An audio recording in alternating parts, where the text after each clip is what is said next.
Goeiedag, good day, fellow South Africans and citizens of the world.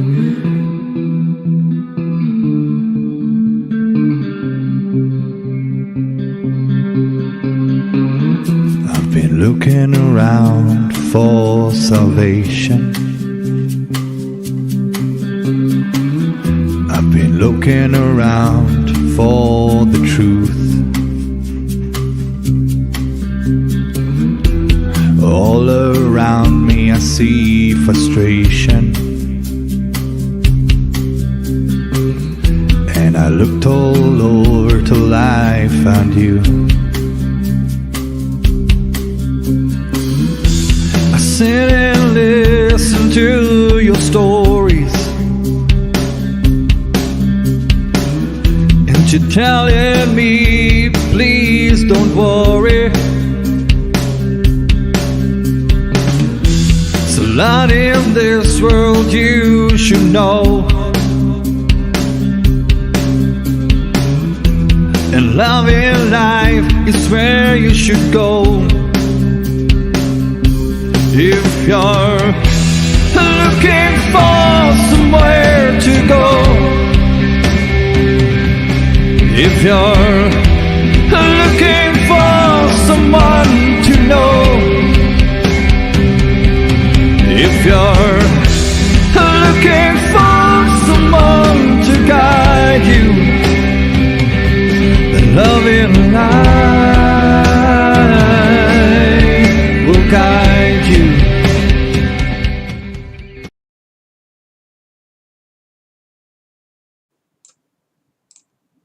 Goeienaand, good evening, fellow South Africans and citizens of the world, and welcome to tonight's live stream.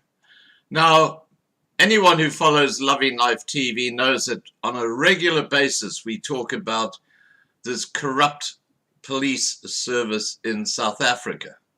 And unfortunately, it's very much a reality, and it has been getting worse since 1994. To a point today where you've got a police minister who is not just incompetent, he is a big part of the problem. Anyway, tonight I'm talking to Johan Nel, a farmer in South Africa who has faced a torrid time when it comes to the police in South Africa. We're going to be talking about his story, his experience with the South African police service. And joining Johan tonight, I'm delighted to say, is Nat Quinn. And of course, Nat Quinn is the lady who looks after the forums on Loving Life TV, and she does a fantastic job. So without any further ado, let me get to Johan and Nat. By the way, they're husband and wife, I should tell you. I'll get Johan and Nat on. Here we go.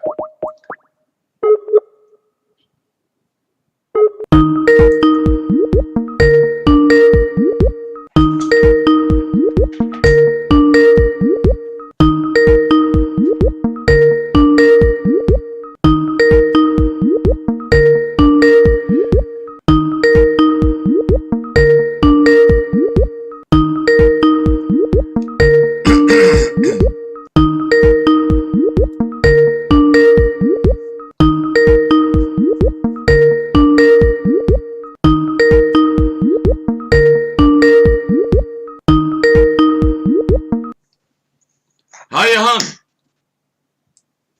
Hello, Scott. Good to see you. Except I can't at the moment. Oh, there you are. Perfect. Perfect. Okay. I'll just get... Sorry, carry on. Yeah, okay, that's fine. You look great. But wait till you see how your wife looks. She's looking absolutely stunning. Let me get Nat on. Much better than me, nah? Women always look better than men, mate. It's just the way it is. Okay, I'm just calling up Nat. Hi, Nat.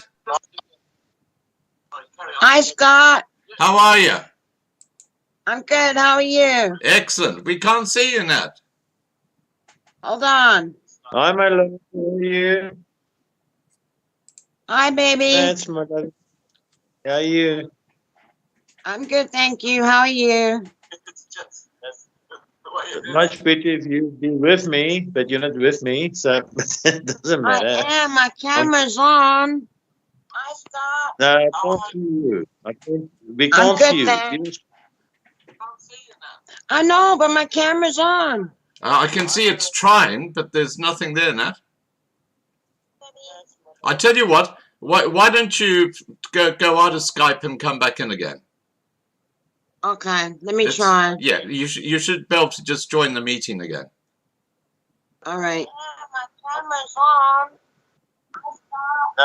And Nat, can you turn down the sound of the program? We can hear it through the through your audio.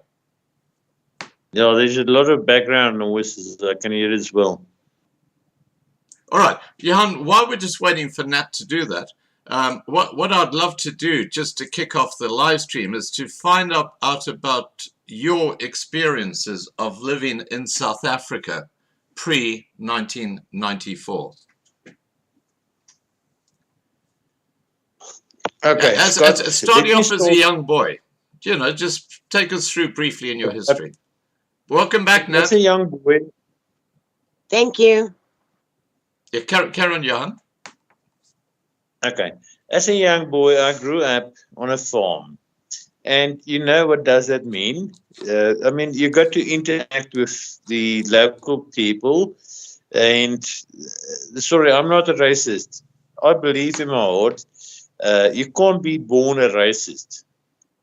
You can become a racist. And people outside of your own personal life can make you to become a racist. Sure. I wasn't born a racist. Yeah. We interact, we played. That was our friends, and that was. I mean, it was my playmates.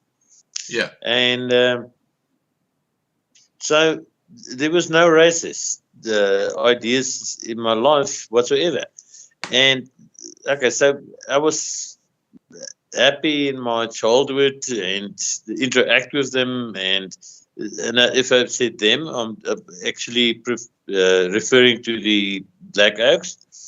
And so then there was afterwards the army days, and I went to the army and I did my duty over there, spending 13 months on the border. And being there is qualified myself as a lieutenant.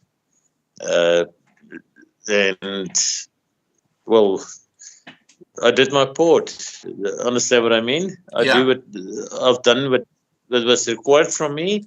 And as far as that is concerned, I don't want to go deeper into it because it's not always nice to refer to it. But yeah, there was also not strange, but scary things. And okay, well, there's that. And so I was actually having a wonderful life. And then afterwards, I came back and started working in a local municipalities, and I enrolled myself and I qualified myself, be a public admin, and well, that's it. That's what my younger life is concerned of, and yeah, so that's it. Yeah. According to my better days. Yeah. Now, Johan, you're sort of in the older age group, so you would have seen South Africa before 1994, and of course, you've lived through post 1994 South Africa. Before we get onto your story and what happened in particular with that incident that took place in 2012, tell us about how life in South Africa has changed for you from pre-1994 to today.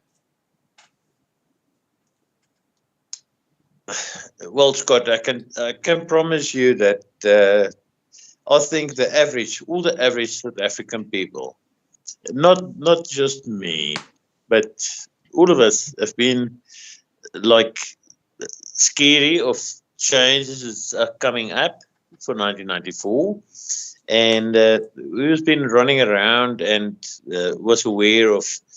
Uh, there was a lot of rumors and stuff like that, and just after 1994, uh, there was like calmness, and everybody was being calm, and it's not that dangerous. It's not that Yeah, words, the Rainbow Nation. but the real, but the reality creeped in, Yeah, and it's a complete change. I promise you, it's a complete change.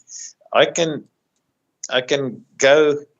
Well, you can come visit, and I can take you wherever you want to, and I'll show you that the whole South Africa have been changed from a well organized, well stabilized country and a well going economy into a total disaster. It's a total disaster. yeah. Well, it's been stripped clean. Understand what Yeah. Now, I should just I'm let absolutely. I should just let everybody watching know that Johan's mother tongue is Afrikaans, so he might be battling a bit with the English, but he's doing a great job. Now, Nat, just from your perspective, how have you seen South Africa change, even though you're now in Canada? How have you seen Yes. South Africa change post 1994? It's terrible, Scott. Everything has been plundered. Everything has been raped. They've stolen from everything. The whites are the ones that are paying the taxes. The government does nothing but plunder and steal. Overseas sends money. Money goes missing. They beg with the two words apartheid. That word will never die. And as long as they've got that word apartheid, they get That's everything. true. Yeah, and it's rather like they throw out. I said this last night as well. The ANC throw out the race card like they're playing a game of bridge, and they've got the ace of spades, and they can trump any issue by just bringing out the race card. It's quite disgusting. Now, one of the areas that's been really, really broken by this corrupt ANC government, and I was talking about it in the intro, Johan, is the South African Police Service. I mean, it is a complete and utter disgrace today. And I know there's some good police still there, but the majority of the police stations are a joke. Now, something happened in May 2012. Just by way of background, what were the events leading up to the issue that happened back in May 2012? Oh, Scott, it's easy. My mum and one of my brothers, Fani is his name. My mum went with him to visit the premises or property in Belito, Natal, KwaZulu-Natal. And I was a responsible person, as normally. I've been like a normal rule. Every time my mum left a farm, I was the one responsible to look after her property at the farm, cattle, doys, and the house and whatever. Right. And so the 2nd of May 2012, on that stage I've been, what do you call it? Ek was verloof. Had a fiancé. Engaged. Yeah, engaged. That's the word. Thanks, Nat. With a girl from Potchefstroom. And the 1st of May is Workers' Day over here. And my son, who was living with his mum on that stage, was visiting me, and he had a problem with his tooth. So I raised an appointment with the dentist, and he only could see, well, the point. Sorry, guys, this is South African internet. It'll come back. Nat, just what? Scott, here it is. can I? Yeah, carry on. Okay, can I? Yeah. Okay, can I continue? Yeah, please continue. Yeah. Okay, so I took him to the dentist on the 2nd of May. That afternoon, it was too late to take him. Well, he couldn't attend school. So I took him back to his mum, which was living in Klerksdorp on that stage. And my fiancée was living in Potchefstroom. So I dropped him off at his mum's place, and I slept over at my fiance's place in Potchefstroom. Right.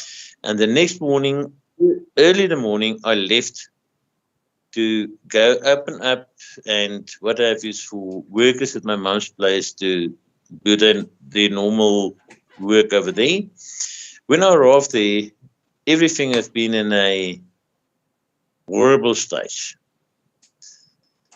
The house was broken in, and the house was absolutely, well, raided. So I called the police. First thing I did, I called the police, and the officer that was putting in charge of the investigation was Constable Kunyadise. That's his name. He arrived, he took my statement, and we went through everything. And so the house was raided. And so I phoned my mum, and they arrived back the same evening. And the next day, it was established that there was a lot of stuff missing. Safes has been broken open, and there was a lot of stuff missing. And so that's the next morning, right? And so I was trying to help my mum to repair doors and stuff. The Friday, Saturday, Sunday, and then on Monday,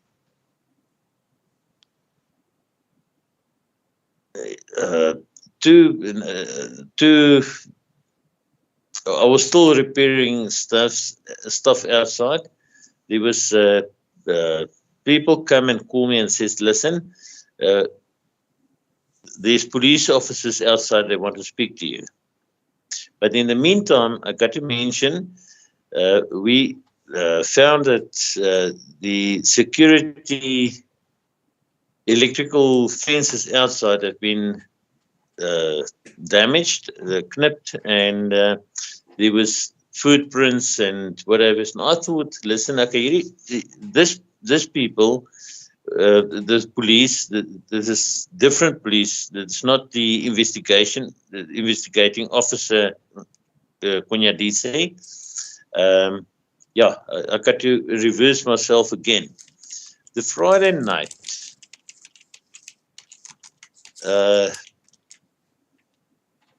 there was like a family meeting. Yeah. And it was established that Wolmaranstad police don't have the sources and can't do what they got to do. And one of the brothers suggested that he have got contacts, and he suggested that he can get his contacts in from Klerksdorp murder and robbery squad. And that's guys by the name of Tommy and what's the other guy's name? Adam. But anyhow, Adam. Yeah. Yes. Adam what okay. Tommy and Adam. And so it was decided that it's okay. They're more experienced, and they will be the appropriate ones to get in. But there was never ever been a absolute police recommendation or requirement from the police for them to get involved in the case. Okay, so on Monday, back to Monday, Sunday first, that was when they first came and asked me to show out the premises and show them what happened and what have you and everything. So on Monday, I was still repairing stuff that has been broken on my mum's house. Right. And at about 1 o'clock, just 10 past 1, 20 past 1, I can't remember. One of the workers knocked on the door and he says, listen, these people, they want to speak to you, it's police. And I thought, okay, it must be about the footprints and the security fence that have been cut. That's what they properly want to see, and I got to go show them. And so I went out, and when I got it at the car, the car was parked like reverse into the driveway. It's not a marked car, no police signs on it, nothing. So I went up and they introduced me to a third person, who unfortunately also, as far as I know, and as far as I know, and they said he died of AIDS. He also was introduced as a police investigator. I can't remember his name, but it doesn't matter. So they said, okay, get into the car. And I thought, okay, I'll go show you, because we got to drive it away to where the footprints is and where the fence had been cut. So I said, okay, no problem. And I got into the car, and as I sit down, the door, they closed the door, Adam closed the door, and he's getting into the car, but he first went to the back of the car and he took something out of the back of the car, the boot, and he get into the car and he says, okay, hand me your telephone, please. And as I'm sitting here, I don't know if you can see, I always wear stuff like this with 2 pockets, and my cell phone's always. Can you stand up so we can see? No problem. I can do that. Oh yeah. Okay. Right. Got Can it. you see now? Yeah. Okay, this, Yeah. and this other one. Yeah. But Okay. always keep my cell phone in my right pocket. Yeah. And so what I did is I took out my cell phone. Yeah. Like this, and I handed over. He was sitting in the front passenger seat. Right. And you must remember South Africa, we are right-hand driver. Yeah. The vehicles is right vehicle, okay? So I handed him my cell phone over with my left hand, and he grabbed my left hand, and he took the telephone, he grabbed my left hand, and he said, just sit still, we got to talk to you. I said, okay, no problem, I've got nothing to hide. And at that stage, there was handcuffs. You got handcuffs with him, and as well as rugby socks, rugby kousen. So he first wrapped my wrist with socks, and he cuffed my left hand. And at that stage, I said, what's going on? He says, no, we're just going to talk. I've got to be calm. I must give him my right hand as well. So I said, oh, well, on that stage, I wasn't afraid of anything because I haven't got nothing to hide. Yeah. So I gave him my right hand and he cuffed me. And he said, okay. Yeah, now no, you that's got to talk. yeah. Go ahead. Okay, so you said, now you got to talk. So, talk about what? And the third guy was now, unfortunately, died off the course of AIDS or whatever. He took out something like a black, not a black, a sacket, a material bag, and he put it over my head. What? And immediately the car was Tommy, he was the driver. Yeah. He started the car and they driven off with the car. Now, can I just And can I just interrupt for a second there, Johan? So what you're saying you're is welcome. what you're saying is that you were fixing your house a week after the robbery. These guys arrived on the property, and Not a week. No. It was not a the week. Monday The after? robbery. Yeah, the Monday. The robbery occurred the night of the 2nd of May. The 3rd of May was the morning I arrived back at my mom's place, and Right. it was the 7th. So Okay, so the 7th of May. so it was several. What I'm. Yeah, sorry, I don't want to get bogged down in that, but it was several days after the robbery. You were still working on fixing the house, and these guys just arrived unannounced, and then apprehended you, and you get something put over your head. That's crazy. It's absolutely crazy, and you know what?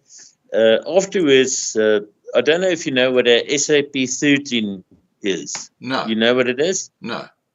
A SAP 13 bag. It's like a.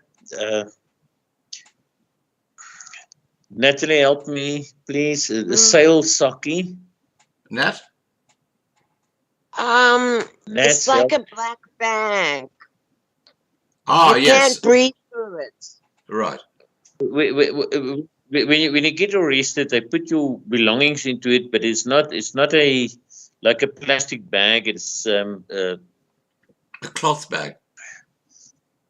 yeah, a cloth bag. That's what it is. Yeah. And the one pulled over my head was they wet it up. It's wet, been wet, so it's difficult to get. A breath. Yeah, you can't get your breath through it. Yeah. I mean, okay, so then they started smuggled me with it and tell me that I've been lying and I've been the culprit and I've been the one that has been raiding my mum's house and whatever, and they hated me and they take me away. And on that stage, I still could remember. I mean, I grew up in this vicinity. When the curtain left, I know, okay, we're still on this and that direction.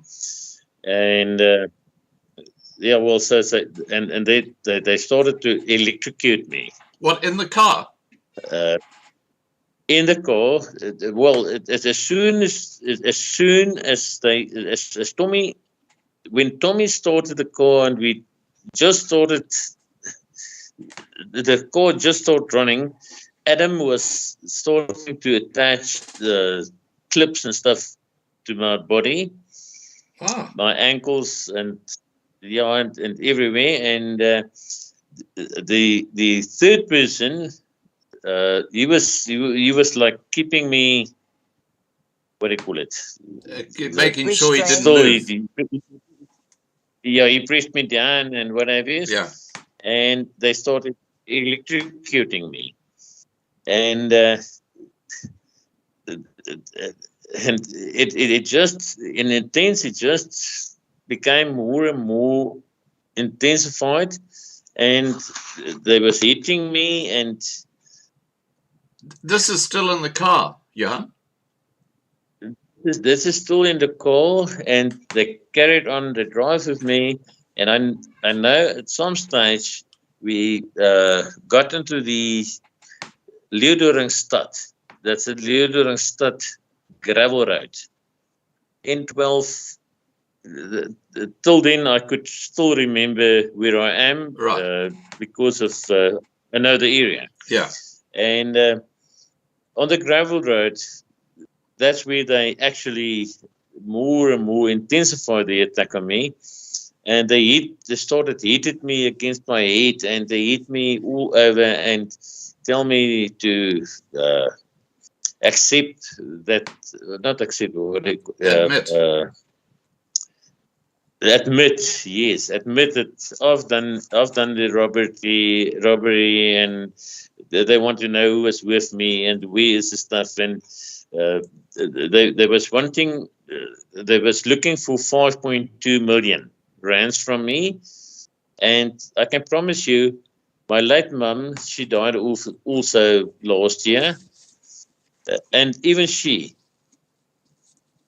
admitted that never in her life there was at no time amount of 5.2 million rand in a house. You know what that sounds like? They accused. That sounds like a certain South African president on his farm in Fala Fala, where they found $4 million in his furniture. But, 5.2 million rand, that's a huge amount of money. Exactly, Scott. So where did they get that figure from? Well, there's a family member involved in this whole situation. No, actually, not actually one. There's two family members involved. My eldest brother, and my brother is just older than me. Right. The brother just older than me was the one that was suggesting that Tommy and Adam get involved in this investigation. Ah, so you actually had a sibling who actually organized what happened. Exactly. To you. Oh, wow. Yeah, and that was unofficial because they was paid 10,000 rand each. They actually offered me, when I was released from hospital afterwards, the attorney Kobus Burger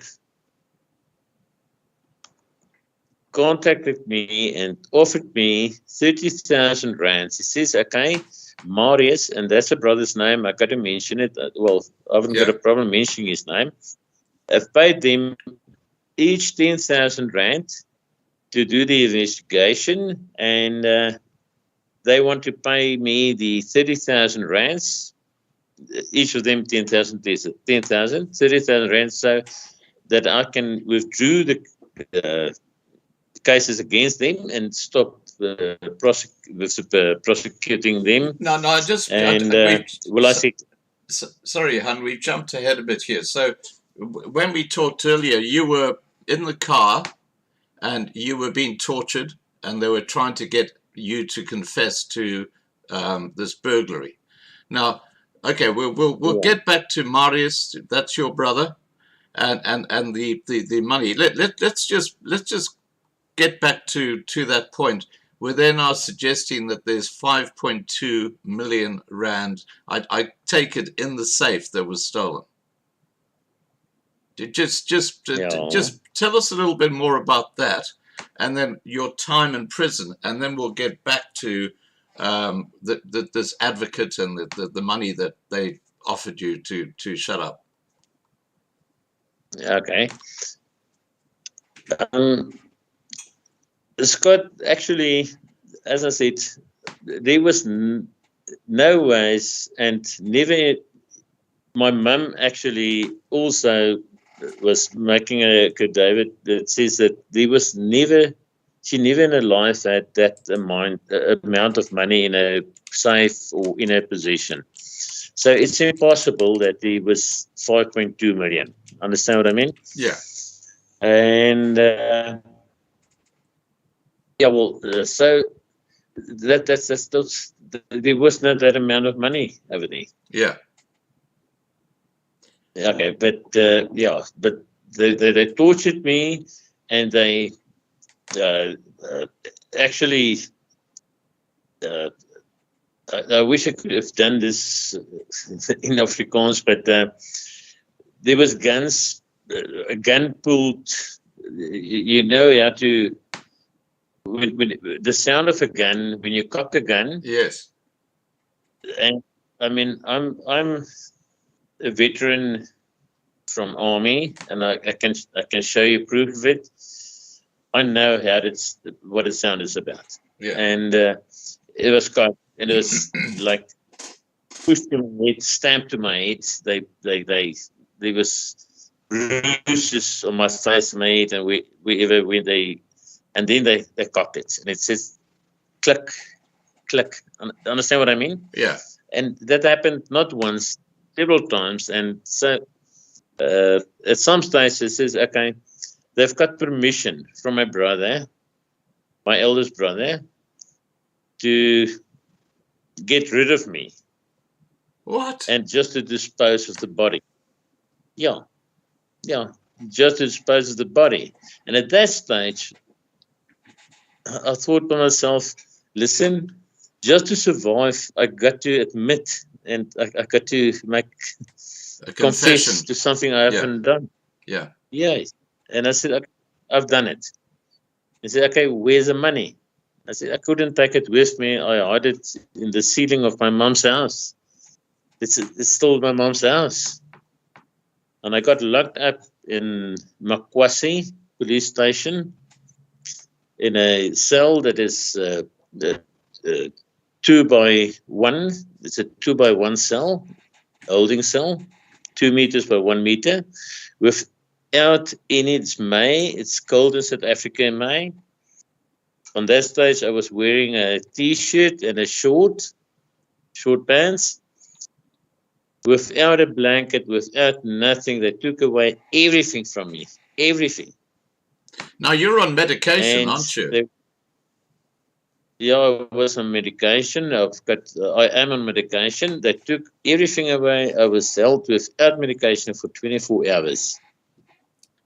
And so, what were your thoughts at that time? While you're sitting there in the prison, and your older brother is involved in what you've just gone through? What are you thinking?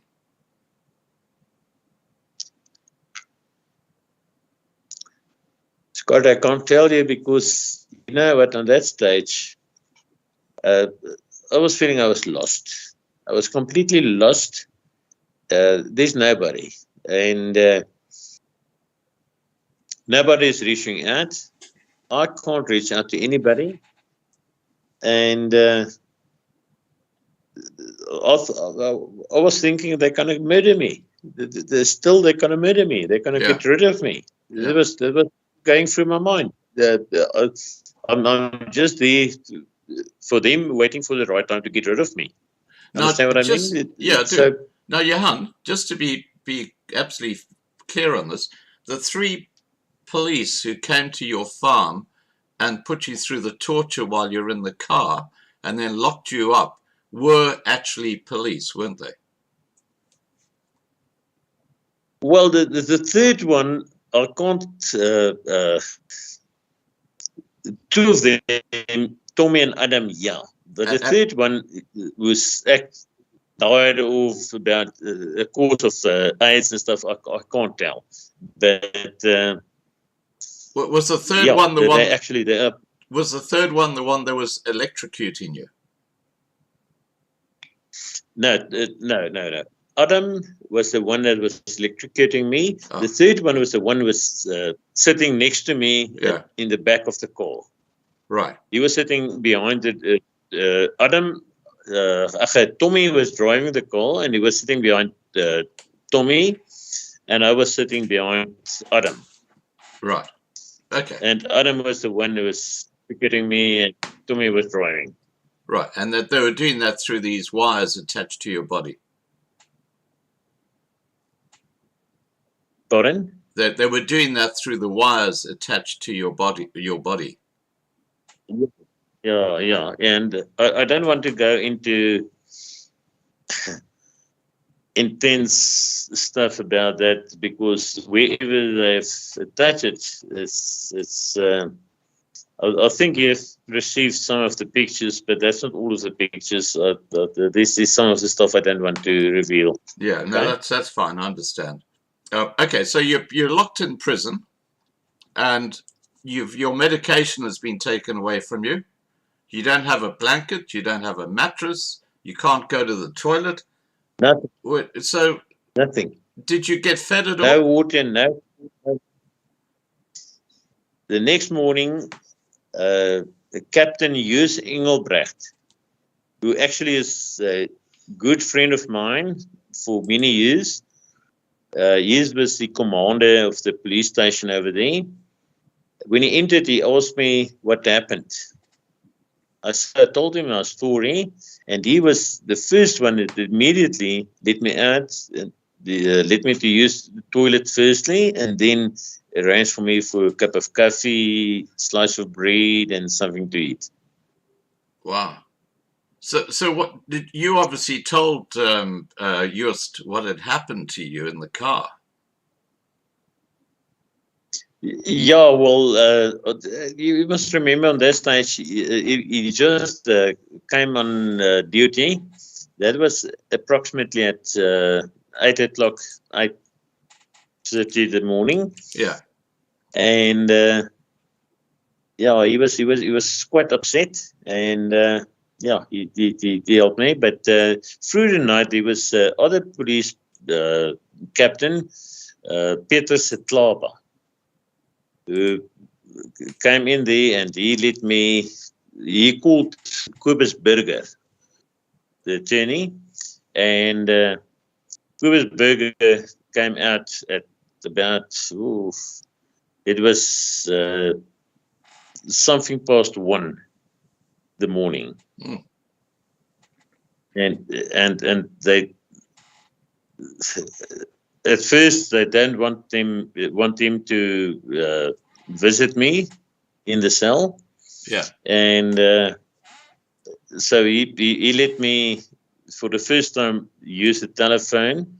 So when he allowed me to use the telephone, I called my fiancée, Charlene Sharpley, and I called her and I said, okay, I'm in Makwasi, I'm in a holding cell for something I haven't done. Can you please come get me here? And the next morning she arrived there at about 10 o'clock, but I wasn't released because the guys that locked me up, that is Adam and Tommy, they got to sign the release to let me go. Now, just on And, the Johan, just on those three Yeah. police, were they Africans? Were they white people? What nationality were they? They were black people, black. All three were black. Black. All of Okay. them black. Yeah. And yeah, sorry. Nah, sorry. Let me rather not go into it Yeah. because Now, look, I can understand how absolutely furious you are. Yeah. Yeah. Please go ahead. So, they had to sign you out from the cell. Yes, yeah, and so they signed me out at about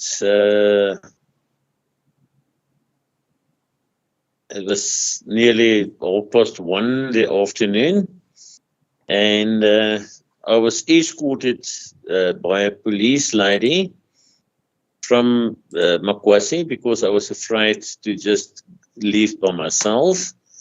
My fiancée got me. She arrived there, but she was waiting for me, and my fiancée on that stage, and she was waiting, and I was escorted with this police lady behind us and to Klerksdorp, and I immediately went to the doctor over there, Dr. Tim Kombrink, and he has done a complete medical check on me.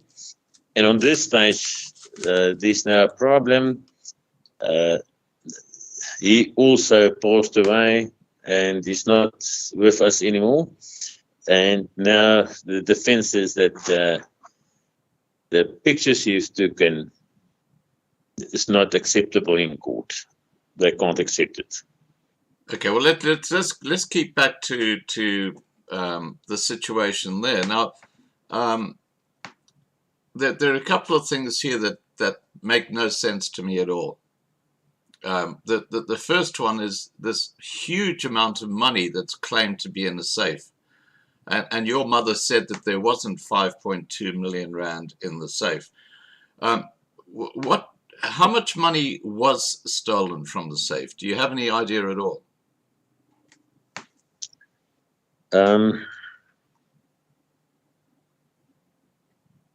Scott, I don't actually want to mention, but I can. Okay, I'll mention it. Not more than 250,000 rands. But that's still quite a substantial amount of money.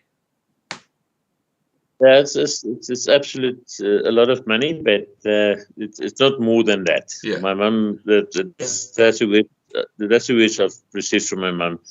Couldn't have been more than 250,000. So what's the situation with this brother Marius, who basically paid the police 10,000 rand each to torture you? I mean, what the heck's going on there?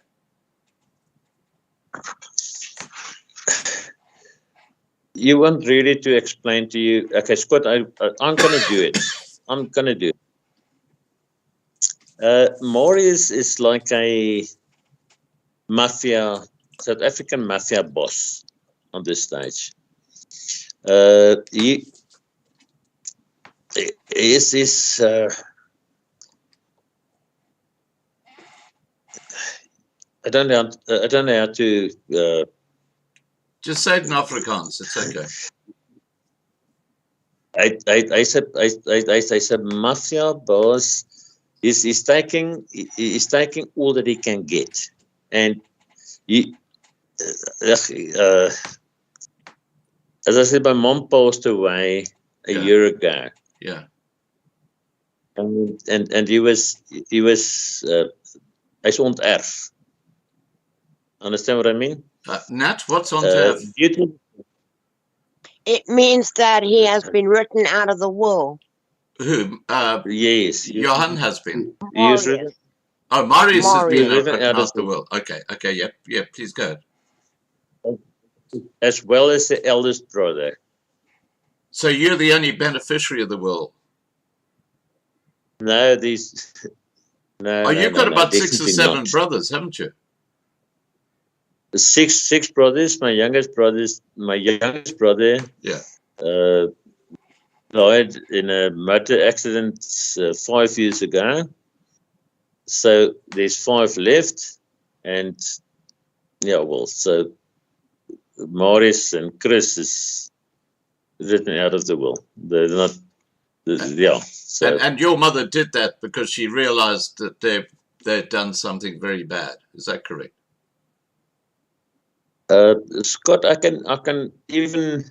I don't want to go public on it, but I can tell you a lot of stories. Marius actually took out of the family fortune. My late dad was actually like a absolute genius businessman, and he created a kingdom. And Marius took away nearly all of it. Wow. Millions. Wow. And that I've got proof in front of me. And if I can, if you just, sorry, this is an old picture. Can you see this picture? Yes, I can, yeah. Okay, you know what that is? No. That's a guy to Schedel Coast in Namibia. And I just want to see if I can show you something else.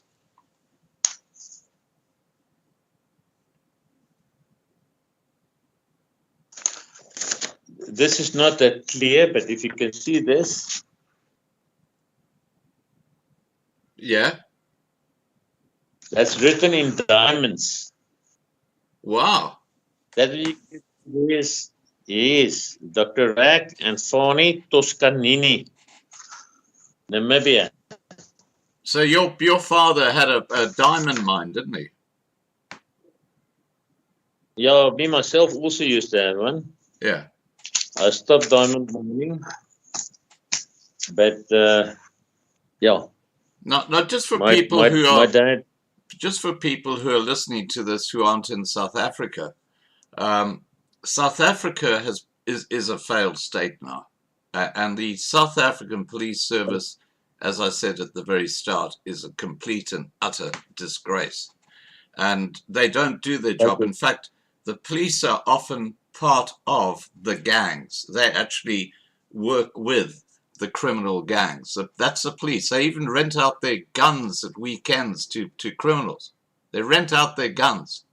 And I can see finally they're nodding in agreement. And what you've got in South Africa today is basically a country where you've got gang lords or warlords who are now basically taking over and intimidating communities, and it is a complete and utter disgrace. Is there something you'd like to add to that particular aspect, Johan? Because you're living in South Africa, you know what's going on. Scott, it's absolutely a disgrace. You can't trust the South African police services. My son-in-law has been murdered in. I've got all the stuff with me as well. I've been murdered in Johannesburg, and I want to show you this. I hope you can see this. Can you see this? Yes, I can. Yeah, gun down. Yeah, gunned down in Bedfordview. The police have done nothing till today. Nothing.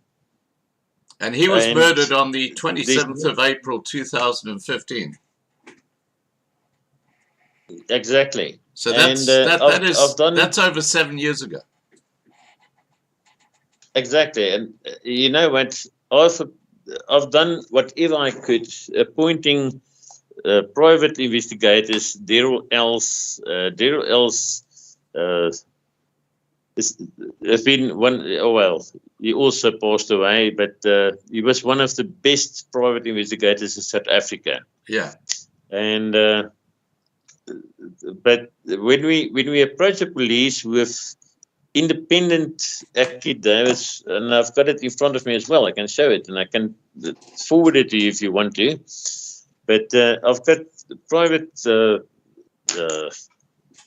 not private. I've got affidavits here, sworn affidavits that says he was pulled off with blue lights.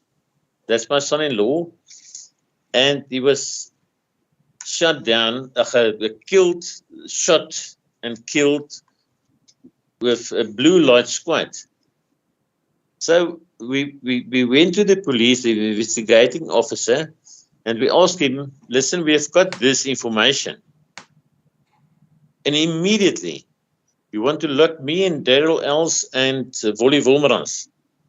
They wanted to lock us up because we are interfering with a police, ongoing police investigation. We're not supposed to understand what I mean. So it's corrupt. No, South Africa. Just crazy. South Africa. Yeah, South Africa. I promise you, if I can get away from here, okay. Now we're going to get to that in a second. We're going to get to that in a second. Now, there's something else that happened to your family. Your daughter. What happened to her at a wedding party? She was getting married. What happened at that wedding party? Okay, this is the daughter. I was just talking about my daughter, my son-in-law gunned down. Yeah, 3 years later, she got involved with somebody else, and she got married. And at the wedding party in Pretoria, I haven't got that statement in front of me right now, but at the wedding party, when we was nearly, sorry, I'm scrabbling around now with stuff here, but okay, it doesn't matter. Yeah, just tell us. At the wedding party, just when we ended all the stuff and whatever is the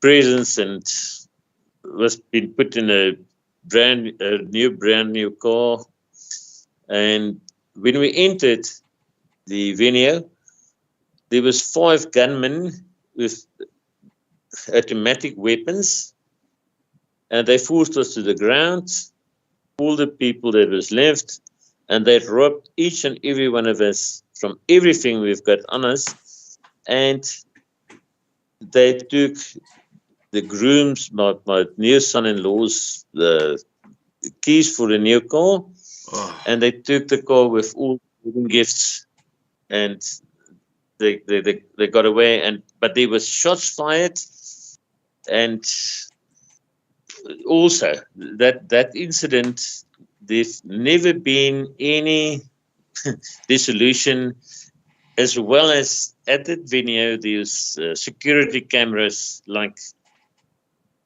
100, 200, I don't know how many cameras, because everything has been on camera. But there was no investigation. Yeah, and even the guard at the gate who allows people to get in, he was tied up, and he have seen nothing, and he have seen nobody. But he got tied up, but he couldn't say who tied him up. He haven't seen anybody. And when they asked him, have they been masked? Did they wear masks? Why couldn't you see the faces? He said he was looking outside from the other window, and they came from behind, and they just took him by surprise, and they bind his hands behind his back and his feet, and they put him to the ground, and he couldn't see anything and anybody. You know, it's quite incredible what's going on, and it's terrible what's going on in South Africa. Muzi Maimane, who's a political leader, he was in Cape Town last week. He was at a bar, just having a drink, and these criminals came into the bar with guns. They forced everybody in the bar to the ground, and they stripped everything off them, phones, the whole lot, and they disappeared. And he actually said, he said in this newspaper report that South Africa is just a crime, a nest of crime. And he said it was like being in a movie. It was like, it must have been, for those people there at the wedding, it must have been like being in a movie that you see this sort of thing happen. Yeah, you know what, Scott? I want to mention something else to you. I haven't mentioned it. I want to mention it, and it's important as well. You know, after the story at my mum's place, exactly 2 years later, 2014,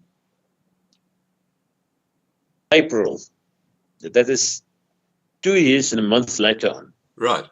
Me and my son got attacked on the farm, and they robbed us by gunpoint by 5 police officers. I'm mentioning it, police officers. The one was wearing a police cap, that little, like a golf cap. Yeah.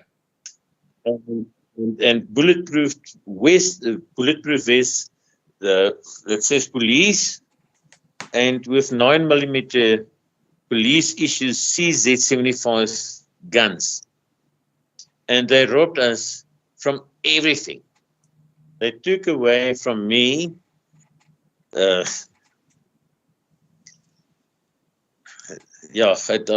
not going to mention everything, but they took from me everything I got, everything, diamonds, everything. They took away everything. That's two years after the incident, my mom's place. And when they entered, this is, we know you've got a lot of money. You've got a lot of money. You do have a lot of money. Because why? There's 5.2 million missing from my mum. That's my opinion. It's not, they didn't say it. That's my opinion. Yeah. So I'm a victim now. Yeah, I'm a victim now. Understand what I mean? Yeah. So, but now, short and sweet is, you're exit South African, and I do have a lot of respect for you. You're an Australian. You're living in Australia. You're fortunate, but can we change places? Will you be generous enough to change places with me? I don't think so. You can have my farm. You can have my farm. Yeah. It's like 770 something hectares. You can have it. Let's change places. I'm willing to change with you. Johan, I I can tell you now, I left South Africa in 1986 because I could see where it was going. But, Johan, you do have a wonderful woman in your life, and you do have a future. Yeah. And once you've settled your mother's estate, you have the ability to sell up and move to Canada. Now, I want to bring Nat in at this stage. Nat, how did you and Johan meet? Through my working for farm murders and farm attacks. Okay. And how long have you That's been? not true. Johan, what did you say? I'd say that's not true. Maureen Johnson, actually. Well, Maureen Johnson. Yeah. Yeah, that was a contact, but the rest is Maureen also is working with farm murders and trying relocating South Africans to Canada and stuff like that. So it's the same story, actually. Yeah. Sorry. Yeah. And when was that, Nat? When did you guys actually first sort of make contact and, just realize there was a huge connection? That was a couple of years ago, Scott. Right. Okay. And now I can tell you, Scott, it's more than 6 years ago. There you go. 6 years ago. Wow. Okay. Yeah. Now, more than 6 years ago. How long have you been in Canada now, Nat? I have been here, ashamedly, for 20 years. Wow. But obviously you visit South Africa, well, you used to visit South Africa from time to time. I visit South Africa every 4 years. The last time I was there was 4 years ago. Now, look, this is one of the tragedies of this whole COVID situation, 20 to 22, where the whole world was turned upside down. There are so many long-distance relationships all over the bloody place as a result of what's happened over the last couple of years. Now, it looks like that they're going to take the shackles off this COVID thing when it comes to travel. Now, Johan, Yes. you said to me a few minutes ago, look, I will change places with you. Now, you've got Nat in Canada, and I think that you've got a fantastic opportunity just to settle up everything in that rubbish country and go and start again in Canada with Nat. What are your thoughts on that, Johan? Justine. Justine Trudeau. Natalie, come and tell the truth. Who was the first one that called him that name? I did. Natalie? Okay, so no, you know what, Scott? My daughter, Olmarie, Yeah. bought Listen a to this. guest house, a big in Digby, Nova Scotia, Right. and they moved there. That's my daughter whose wedding was husband has attacked. been murdered in. Yeah. Yeah, and yes, exactly. Yeah. So I set it up, and I sent it to there, and Justine and his government decided that she got to come back with her family to South Africa and apply for permanent residency from South Africa. For what reason, I don't know.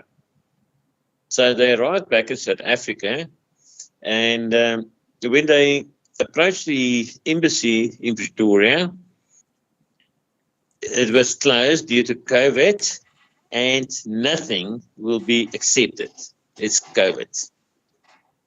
So what they're going to do? They're going to start up new businesses and new stuff in South Africa. So they started up with new business, and so she still owes the guest house over there, and it's a loss. She's paying a lot of rates in Texas and stuff and utilities, and you understand what I mean? It's a loss. So that's why I'm also a bit scary. Just packing up everything over here. I can't put all my suitcase and just leave. There's a lot of stuff to be sorted out, being done. I can't just. It's not just closing up doors and put everything in a suitcase and there I go. I mean, it's a lot of. You moved to Australia. I don't think it was being done with just 1, 2 days, 3 days. I mean, there's a lot of there's a lot of stuff. I mean, I had a 20-foot container full of furniture and all that sort of stuff. By the way, if you want to get money out of South Africa, there's a very simple way. Just takes a brass bed with hollow legs. I'll leave the rest to your imagination. A brass bed with hollow legs. Anyway. Yeah, Scott, I can. Natalie is aware of some of my stuff that we can't discuss over here. Yeah, please don't. Yeah, but there's ways, but it's not. I mean, it's not. It can't be done overnight. You got to. It's got to be planned, and you got to do it in a proper way, and don't get locked up like Donald Trump right on your premises. And I mean, jeez. America is a mess. Look, I was going to say, you know, we talk about Justin Trudeau. You know, what an idiot he is. I mean, he's a pansy, actually. I think he's got a problem. But also, I think his father is that guy from Cuba. What's his name? Castro. Castro. It shouldn't be Trudeau. It should be Castro. Yeah, actually. Yeah. Now, guys, I want to just close this on a happier note. I just want to say, Johan, what happened to you in South Africa is just shocking, and what's happening to your family is shocking, and I don't see it getting any better. I think that's the problem, and you should seriously consider how you're going to get across to Canada to be with your wife, because Nat, do you have permanent residency or Canadian citizenship? Yes, I do. I have permanent residence. Unfortunately, everyone tells me, get Canadian citizenship. Get Canadian citizenship. But unfortunately, I have a very good reason why I won't. What the British did to us in our history is unforgivable. And I will not kiss the Queen's ass to become a citizen. I love your fighting spirit, Nat. I do love your fighting spirit. Sorry, Johan, back to you. No, Scott, all I can say is, you know what, we're all suffering in South Africa. And for all my friends in South Africa, I've done my part. I'm an ex-veteran. I've served in the South African Army for 13 months on the border war. And I've done that. I've been there. And being here now, I haven't got any loyalty towards my country anymore. And you know what? If you came to that point that there's no loyalty to your government anymore, sorry, then you're not welcome. and I'm not feeling welcome in my country anymore. Yeah. And I want to leave. I just want to know where to go, but I don't want to end up in a place that I'm going to be prosecuted again. Because I'm waiting now for more than 10 years for my case against unlawful Torture. imprisonment, torture, and you name it. And there's no justice in South Africa, and that's my problem.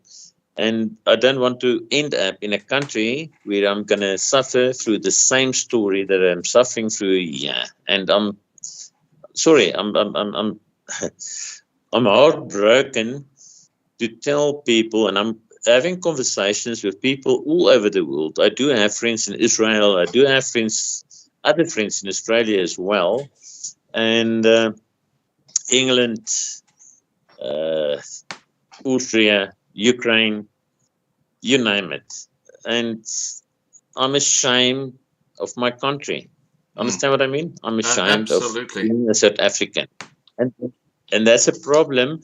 If you look where I'm coming from, I was absolutely a patriot to my country. South Africa, I've been one of the best patriots you can get. And now I'm Johan, feeling ashamed. If the Western Cape, let's take a hypothetical situation. Let's say the Western Cape seceded from the rest of South Africa, and you had a totally different government, and things look very different. Would you move to the Western Cape? I will consider it. Definitely. Urania, you know Urania? Yeah. Yeah, I've got actually family over there, living there. I've got friends living there, and they do have problems, but it's like they're not doors got to be locked. There's not crime. There's no problems. They're peaceful. Understand what I mean? Yeah. And that's what I want for my life as well. Yeah. So I will consider it. If Western Cape is getting independence from the rest of South Africa, I'll definitely consider moving over there. And but you must remember also that that will still form part of Southern Africa. And the pressure will never stop. Understand what I mean? Yeah. So I would rather move somewhere else, like you did. Yeah. Australia, New Zealand, North. Well, I'll share with you a story why I left South Africa in 1986. I would like to know. Yeah, I had a friend who was a cameraman for the BBC. And they you know where the SABC television station is, well, the main building. He had an office in that area. Kempton Park, yeah. He had an office very close to it, and he went down to cover one of the protests in Port Elizabeth. Around one of there was this huge car factory, and there was this big protest just outside the car factory. And while he was there, he got basically absorbed into the crowd. You know, he had obviously press written all over him, and he had his camera.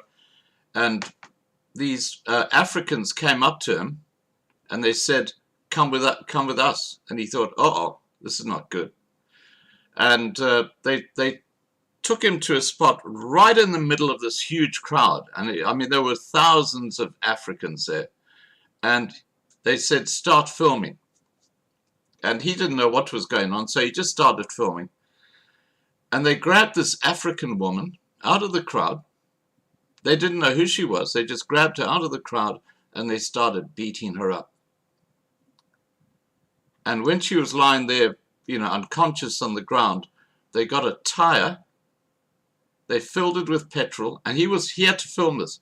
And when they started putting petrol in the tire, he said, "No, I'm not going to film this." And they said, "If you don't film this, you are going to be next." And so he filmed this whole thing, and he said, "Scott, you've got to come and see what happened, because they won't show this on the BBC." And I went down there and I looked at that video footage, and I was just absolutely shocked out of my mind. And I was married to a Portuguese lady back then, and I said to her, I lived in Krugersdorp, and I said to her, I said, "Look, we've got to leave. We've got to leave South Africa, because, I've just got a very, very bad feeling about where this country is going." And she was pretty devastated by that thought, because she had a big community in Krugersdorp. But it got worse. About 2 weeks later, there was another protest near Krugersdorp, in one of the African locations. And a police van was sent out with 2 young white cops inside to go and investigate. And these guys, they came around a corner in this, the township roads weren't all that great. They came around this corner, and there in front of them were thousands of these guys with their knobkerries and these assegais, and they were dancing and performing and carrying on. And they stopped the vehicle. They were in radio contact with the Krugersdorp police station, and they said, "Look, guys, this is the situation." So the commander at the police station said, "Look, you better get yourselves out of there." And as he was saying that, the crowd started rushing towards them. So they tried to turn the vehicle around to escape, and there was this cable in the road, and their back fender got caught in this cable. So they were like a fish on a fishing line. They couldn't move. And this crowd came around the vehicle, and they just started, hammering on the windows. And even though they're bulletproof windows, I mean, these guys, they broke into the car, and the radio contact with the Krugersdorp police the whole time. The Krugersdorp police cops could hear what was going on. And they basically tortured these 2 guys and then necklaced them. And that's when I said, "I'm getting out of South Africa." And I left in 1986. The family knew the police so well, and when they related the story, I said, "That's it, we're out of here."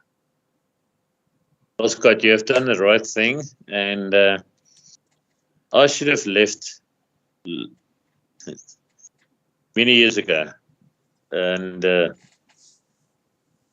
it was my idea to leave this country, but I mean, I've got children, and at this stage I couldn't leave.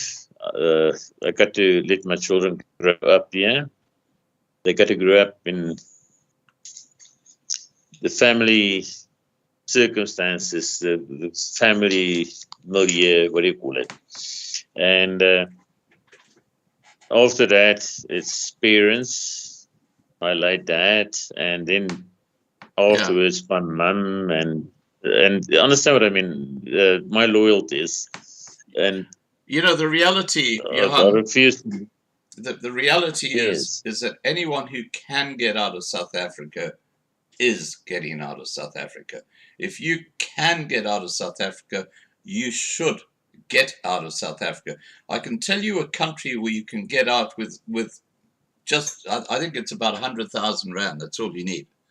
And that's Portugal. You can actually get a very simple visa in Portugal where you can, I think you've got to set up a little business. That's all you got to do is have a little business, whatever it might be, and you can then get permanent residency in Portugal. It's the easiest place to actually get out of South Africa.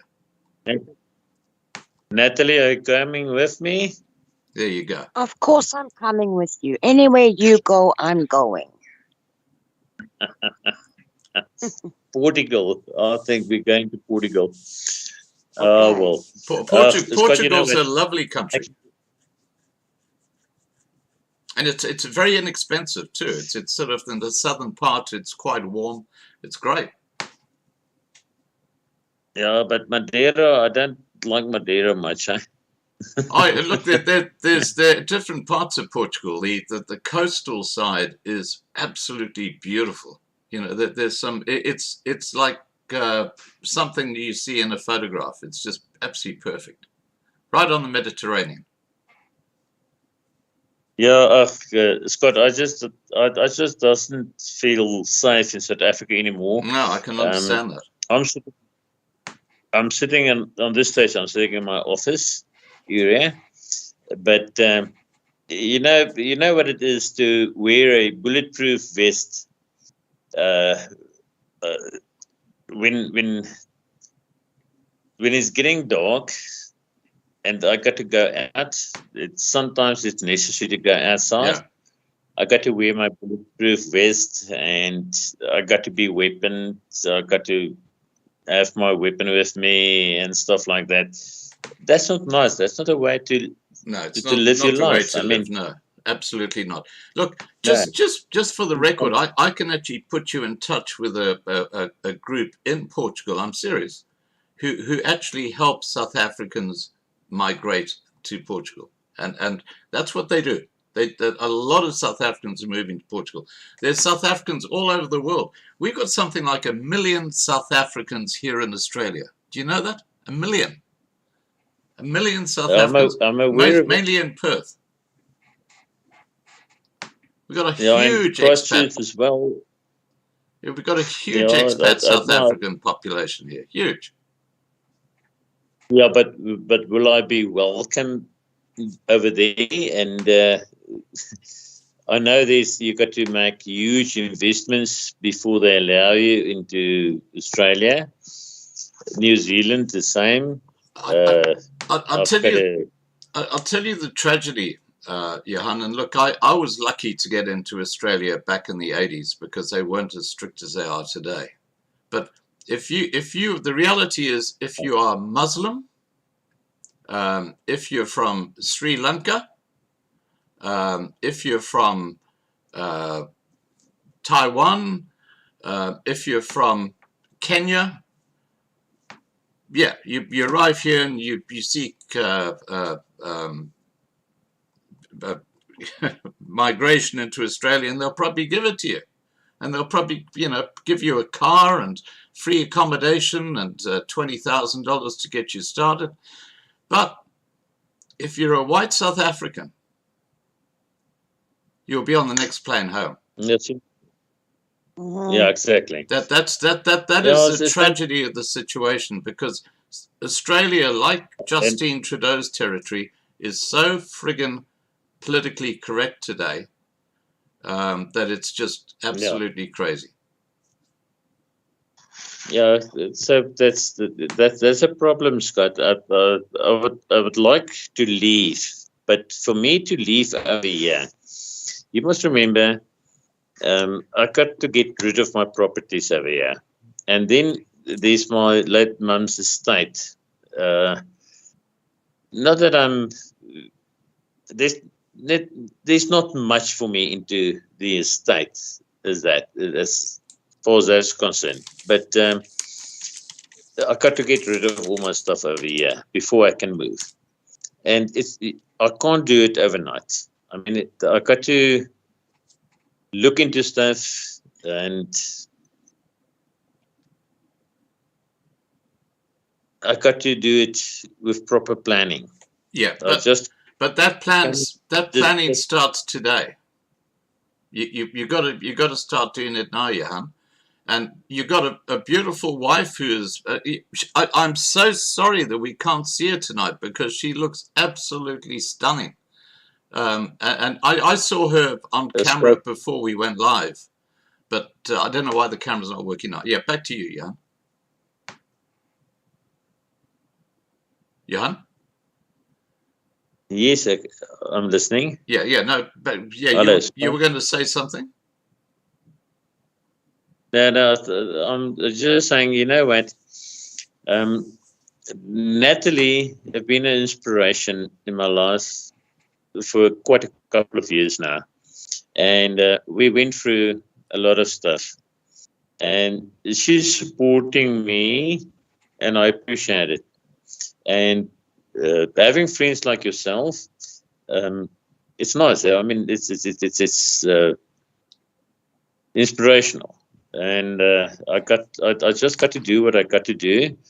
But I mean, it's not overnight. As I said, it's not like a Look, the more case. I just got the more you've got, the more move. complicated it gets. I understand that, and I just want to say that that's we have an amazing family here on Loving Life. We really do. I mean, I'm watching the side chat, and everybody here knows everybody else. I mean, they're like all family, and a huge part of this family is Nat. I mean, she is doing an amazing job, and you know, we all love her, and we just it's a great group of people that we have, and we're very blessed to have them all. And hi to everybody in the side chat. Lovely to see you all here. Now, Nat, if Johan was to migrate to Portugal, would you hesitate? No. There you go, Johan. Like I said, I'd follow that man wherever he goes. Guys, I'm going to let you sort this out because I'm not a marriage counselor, and I understand that distances are a problem. Yeah. Yes, but I just got to mention that I do appreciate Natalie, absolutely. She's assisting me, and she's by my side with each and everything I'm doing, and I really do appreciate her, and I really do love her. And well, although you're not a marriage counselor, you're doing a great job doing it. So,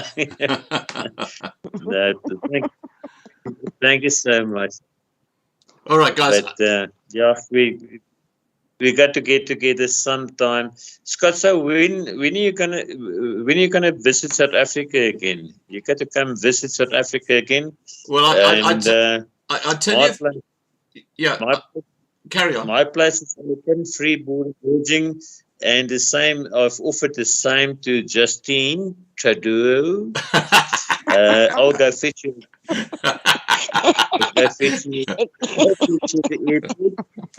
And free board lodging at my place, but you'll get supreme service over here, and that won't be the same routine. I'll fit him to the lunch. Yeah. Well, look, I think Justine Trudeau should go to your place in a paddy wagon, as they call it, the old police car, sit in the back with a bunch of crims, see how he likes it. They won't call him Justine anymore, will they, Nat? No, but he might actually like it. Yeah, you're right, he probably will. Whoops and chains. Yeah. Natalie. Yeah. I've warned you. You got to keep your mouth shut. Your government's gonna lock you up. Oh, I'm scared. No, she's got permanent residency, so she's fine. She'll be fine. They can't touch me. And they can't touch me. And I can tell you, Johan, that she's probably representing 95% of Australians too. You think so? Oh yeah, yeah. I think they're waking up to the fact that Justine is a World Economic Forum stooge. Mm-hmm. Oh, it is a disaster. Sorry, I do have my own personal opinions of international leaders, and Justine is one of the worst that you can get. Yeah, that I promise you. Now, guys, I'm going to wrap up this. I'm going to wrap up this live stream in a minute, but before I do, I just want to let everybody know in the side chat, and I see we've got most of our moderators here, that on Monday the 15th of August we're having a jamming session Fiona Timms is putting all the music together, the playlist that I'll be playing that night, and it'll be music like let's say Elton John or John Denver, or but basically it's going to be the Dinky Die top performers that will be playing, and between each song, I'm inviting any moderator to come and join us that night to be on Skype to chat. So in other words, we can all have a bit of a chat between the songs on Skype and just have a nice sort of family social evening. So that invitation, anyone who's got a spanner, if you'd like to be part of that, please send me an email. You all know my email address, and I'll make sure that you're part of that. All right, guys, I'm going to wrap this up. But before I do, Johan, is there something you'd like to say? Scott, the last thing I would like to say is thank you for what you're doing. You're doing a wonderful job. We do appreciate you. I, myself, in person, have got a huge admiration for you and everything you're doing. And thank you so much from South Africa for doing what you're doing. That's my comment. I do appreciate. Thank you so much. Oh, look, you're very welcome, and I just want to say that it's really nice. I see Davy Oosthuizen, who's a Bultfontein farmer, is with us tonight, and Davy and I go back 6 years on Loving Life, and he's an amazing individual. His generosity is quite extraordinary. He's actually a channel hero, and he was one of the first channel heroes. Okay, just tell Davy that I used to be town clerk in Wisselsbron. That is just the neighbor town from Bultfontein, and my present attorney is in Hoopstad. That's the other neighbor town, and I would like to meet him. Well, look, it'd be wonderful to meet him. I'm going to organise that for you. I've got Davy's email address, so I will put you in email contact. No problem. And I can assure you that Davy is salt of the earth. He has farms in, as I say, in Bultfontein area, and maybe he can take over your farms. Yeah, well, I haven't got the money. Maybe you've got enough to take mine, but I haven't got the money to take his. He's more than welcome. He's more than welcome. All right, I will put you in contact with Davy. Now, Nat, is there something you'd like to say just to Johan or the group? Well, Scott, thank you very much for the opportunity you gave Johan to tell his story. I really appreciate it, and I appreciate everything you do for all of us. Oh, thank you, Nat. That's very kind of you. And look, I love what I do. I love reaching out and helping, and I've got to say, I think people on Loving Life probably know a lot more about what is going on around the world. This is people who watch the Loving Life platform than probably 99% of the population out there, because we really do get into the nitty gritty. Scott, sorry for interrupting. Can I just last word from our side, please? Yeah, go ahead. You know what? Loving Life is bringing the world together. I always thought by myself, I'm isolated on this small piece of my farm in South Africa.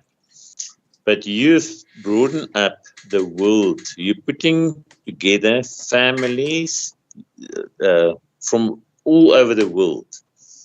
I mean, Natalie is in Canada, you in Australia, and understand what I mean. And this is a platform where you brought all of us together.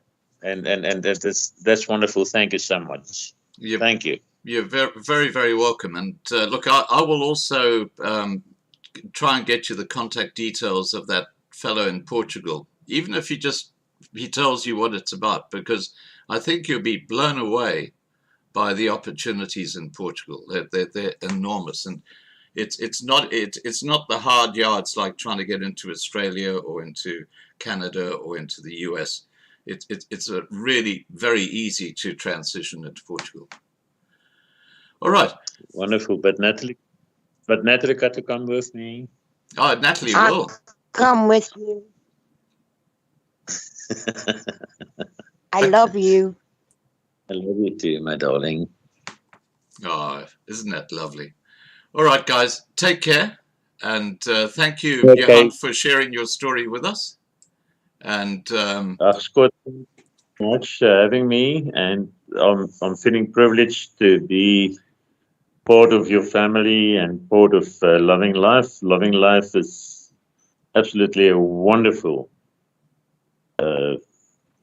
channel, and wonderful to be part of Loving Life. Thank you so much. you're very, very welcome. And yeah, it's lovely to have you as part of the family. And of course, we couldn't do what we do without Nat. I mean, she is an integral part of the Loving Life platform. All right.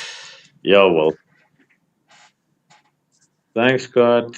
Okay, take care, Nat. Take care, Johan. I'm going to wrap this live stream up now. And yeah, don't forget, Monday the 15th, we've got a jamming session, and anyone who's a spanner is welcome to come and join us on the Skype. You just have to make sure you give me your Skype so we can get you into that. All right, take care, guys, and bye for now. Okay. Bye now. Okay, bye-bye, Scott. All right, bye-bye. Bye. Okay, guys, that was Nat Quinn and Johan Nel. And, you know, obviously the story that we told there is tragic, but reflects what is happening in South Africa today. And that's incredibly sad, because it used to be a beautiful country. All right, guys, I'm going to go out with Op Ons Rots. Here we go. And tomorrow night we do have another live stream, so please don't miss that.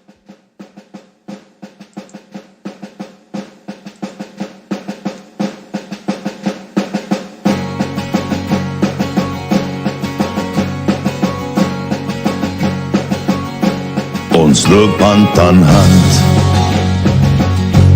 op goue warm sand, so baie wat ek wil hê, so baie dit brand. Ek staan op my rots met golwe wat bots. Ons het geen vrees, want hy is in beheer. Ons sien al die planne van goddeloze manne. Ons weet hulle gaan nie wen nie.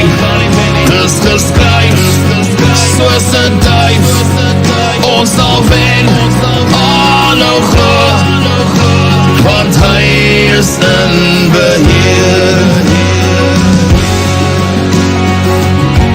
Die winde waai sterk, dis kragte wat werk. Die gevoel in my hart, dis vrees wat wil brand. Ons is boere met trots, met my hand teen my bors. Ons ken geen vrees, want hy is in beheer. Ons sien al die planne van goddeloze manne.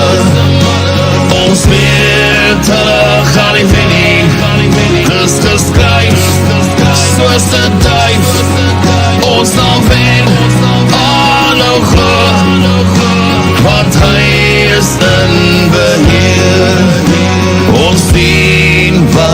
gebeur. Die leen sal ons nie steen. Kom slaan nog 'n keer. Ek is stil, want ek weet hy's in beheer. Ons sien al die planne van goddelose manne. Ons weet hulle gaan nie wen nie. Dis geskryf soos 'n duif. Ons sal wen, aanhou glo, want hy is in beheer. Ons sien al die planne van goddelose manne. Ons weet hulle gaan nie wen nie. Dis geskryf soos 'n duif. Ons sal wen, aanhou glo, want hy is in beheer. Ja, hy is in beheer.